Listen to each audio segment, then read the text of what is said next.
Hi all, this is Anjali. Welcome to my channel. आज हम करेंगे cell padding and cell spacing. क्या होता है जब आप टेबल्स क्रिएट करते हो HTML में। HTML tables we create, we give the number of rows, हम नंबर ऑफ कॉलम्स बनाते हैं एंड फाइनली आपको इसमें काम करना है जहां पर आप क्या करेंगे, आप स्पेसिंग बता पाएंगे कि जो सेल का बॉर्डर है और सेल के अंदर जो लिखा हुआ है उसके अंदर कितना स्पेस आना चाहिए। वो हम किस तरीके से बताते हैं और सेल स्पेसिंग और सेल पैडिंग में क्या डिफरेंस होता है वो आप यहाँ पर पढ़ोगे, राइट। टेबल में आपको बता चुकी हूँ कि टेबल कैसे बनता है। टेबल टैग हमारे पास होता है, TR TH टैग होता है। TR से आपकी रो बनती है, TH से आप हेडिंग देते हो और TD से आप डेटा देते हो। तो जो सेल है वो या तो TH से बनता है या TD से बनता है, राइट। अब सेल आपका बन गया। अगर मैं अभी आपको ये टेबल ओपन करके दिखाऊं तो आप देख पाएंगे कि आपका टेबल जो है वो काफी सारे बॉर्डर्स से बनता है। ठीक है, हम इसको एक बार सेव एज कर लेते हैं। हमारे पास टेबल का कोड लिखा हुआ है जो हमने पिछली क्लास में किया था।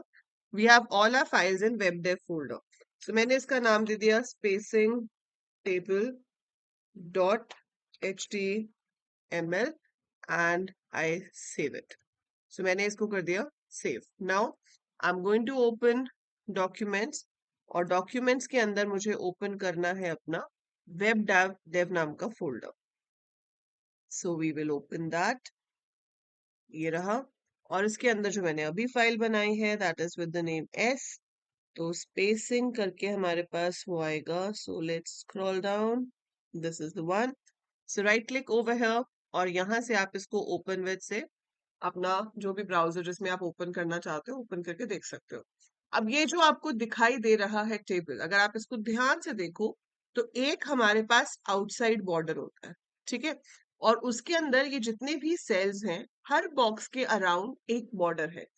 एक ओवरऑल बॉर्डर है ऊपर बाहर और फिर हर बॉक्स के अराउंड अलग से बॉर्डर है।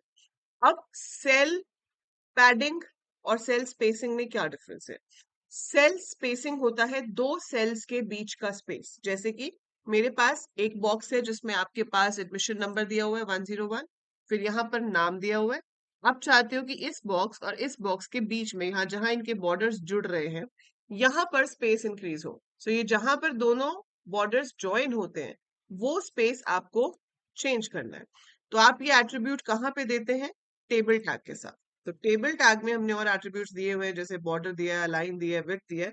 यहीं पर जाकर मैंने क्या कर दिया, सेल स्पेसिंग दे दिया 6, मान लो 6 पिक्सल्स होता है ये। तो आपने यहाँ पर सेल स्पेसिंग लिखा, इसके बीच में स्पेस नहीं आएगा, इट्स अ सिंगल वर्ड। तो सेल स्पेसिंग के बाद आप इसको क्या करेंगे, refresh. So refresh this page. आपको अभी दिख रहा होगा कि टेबल का साइज थोड़ा सा बड़ा हो गया। वो बड़ा क्यों हुआ, क्योंकि ये स्पेसेस के बीच में जो स्पेस था, जो सेल्स के बीच में स्पेस था, वो थोड़ा सा इंक्रीज हो गया। इतना ज्यादा प्रोमिनेंटली आपको नहीं दिख रहा है तो थोड़ा ज्यादा ही इंक्रीज करके देख लेते हैं, 20 दे देते हैं। 20 दे देते हैं और जाकर इसको करते हैं रिफ्रेश। तो अब आप क्लियरली देख सकते हो कि सेल्स के बीच में कितना गैप आ रहा है। ये ऊपर और नीचे वाले सेल के बीच में 20 पिक्सल्स का गैप है। ये दोनों सेल्स के बीच में 20 पिक्सल्स का गैप है, यहाँ भी 20 पिक्सल्स का गैप है। तो दो सेल्स के बीच में, दो बॉक्सेस के बीच में कितना गैप आएगा, वो सेल स्पेसिंग होता है, ठीक है। तो सेल स्पेसिंग का मतलब है कि दो बॉक्सेस के बीच में कितना गैप हम शो करेंगे, that is called cell spacing, right. I hope it's very much clear. ठीक है, दो सेल्स है, दो सेल्स के बीच में, उनके बॉर्डर्स के बीच में जो गैप होगा वो सेल स्पेसिंग होता है। लिखते कहाँ है इसको, टेबल टैग में एट्रीब्यूट की तरह। तो इसे कहते हैं सेल स्पेसिंग। फिर आ जाता है सेल पैडिंग।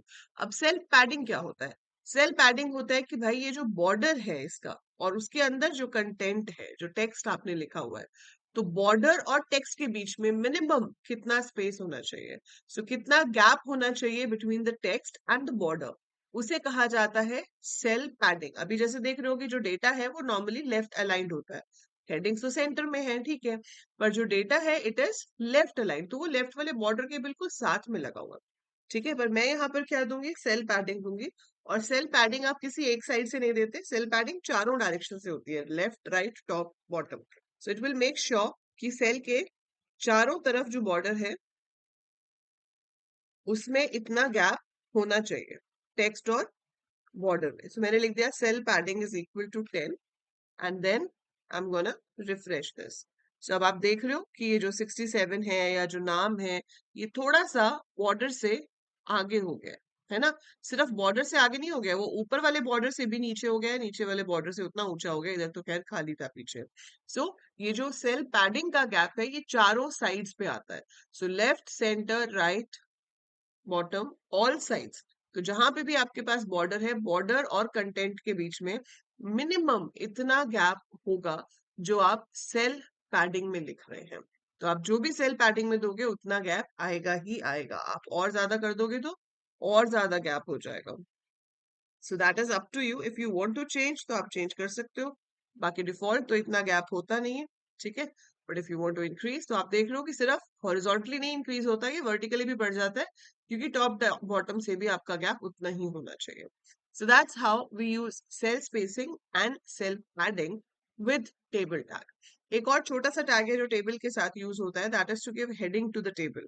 जब आप टेबल टैग लिख देते हैं तो उसके साथ यहाँ पर आप कैप्शन टैग लिख सकते हैं। सो आप लिख सकते हो कैप्शन, और यहाँ पर आप अपनी कैप्शन दे दो एंड कैप्शन टैग को बंद कर दो।